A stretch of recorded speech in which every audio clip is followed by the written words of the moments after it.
The gun you're seeing today is available on the DAI Leisure website. Thank you for watching. Hello ladies and gentlemen, you've joined us again. We're doing another one of our unboxing ceremonies. Today we're with the Kral NP 03. As you can see, it comes with its instruction manual straight from Range Right. There will be its sheets for what it's been doing at 180 bar fill in there as well, always standard with the Krals. Inside the box you've got the gun, 2 Kral magazines. What else do we have here? We have the filler probe, and we have a single shot tray, some spare rubbers and an Allen key in there.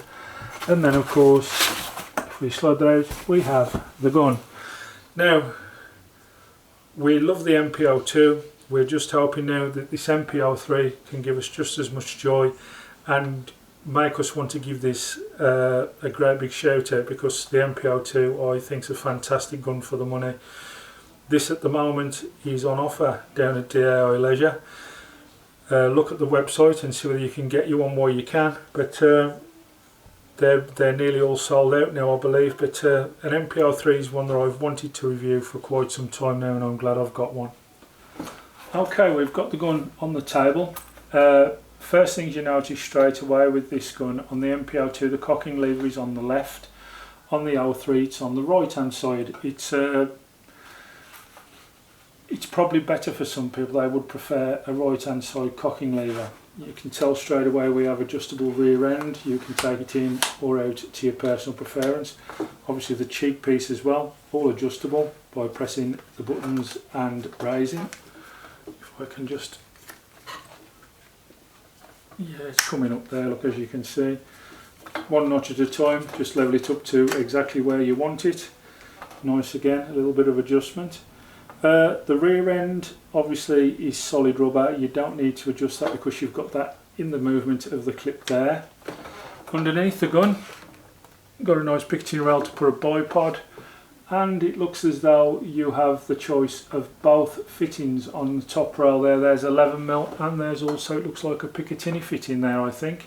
I'm sure that's for the 2 rails there. So nice bit of choice there.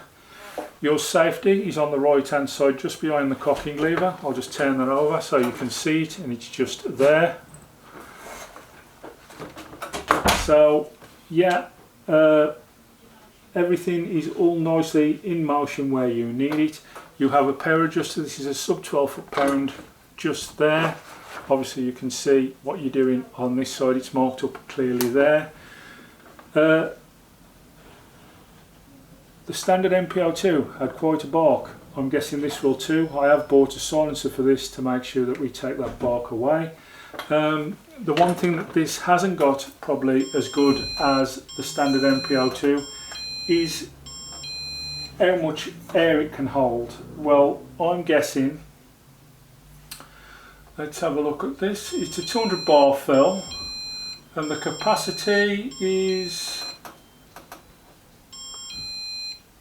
180cc, I think. So it's not going to be, I would have thought, more than 100 shots in there once it's full up. This is a 2.2 gun, which should give it a chance of making that 100. But 180cc would normally not give you much over 100 if you can get the 100.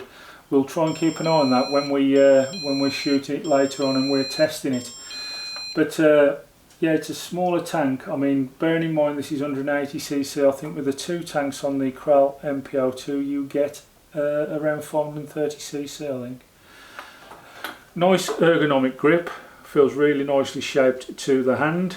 I wouldn't say I've got a massive hand, but I am struggling to get my 3 fingers in there, so maybe shaped more for a smaller person's hand. The trigger, I would imagine is fully adjustable in every way. It looks like a biathlon style trigger, so it should be standard with a Kral. Obviously the end tip on this is screw offable, and there should be an 1/2 inch UNF thread there to add a silencer. Be nice to see how this does when it's all cleaned out and ready to use, because obviously we have had NP02s in before and a fair few other Krals that have done really well. and this is one that I've wanted to try out because being the MPO3 you would have thought like it's the, shall we say, bettered version of the MPO2. Straight away I think it needs that little bit of extra air, shall we say a capacity tank. 180cc isn't going to give it the best.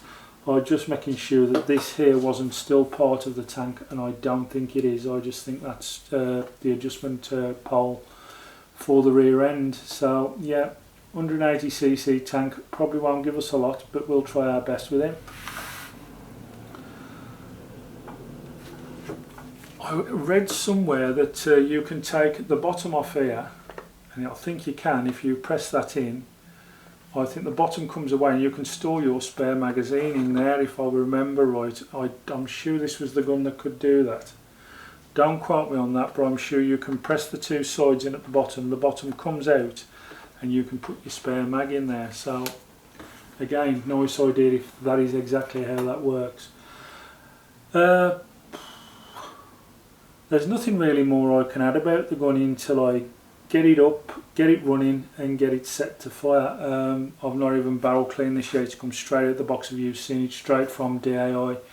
As I say, DAI are doing a little bit of an offer on these at the moment. You grab them while you can because they're mega cheap for what they are. Everywhere else these are close to £400. I think they're doing them for about £3 at the moment, so that's an ideal buy. Right, that's it. We're going to end it there, and I think the next time you'll see us is when we pellet test this, and hopefully it gives us a good round of pellet testing. Thank you all for watching. See you all in that next video. Bye bye now.